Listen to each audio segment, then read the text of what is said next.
the Doorbell Camera Hub G410, designed for clarity, security, and device connection.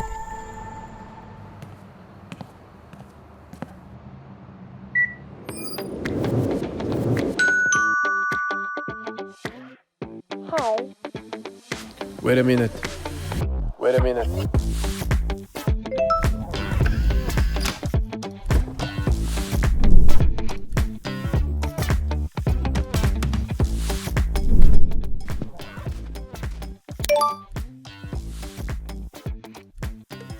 What are you doing?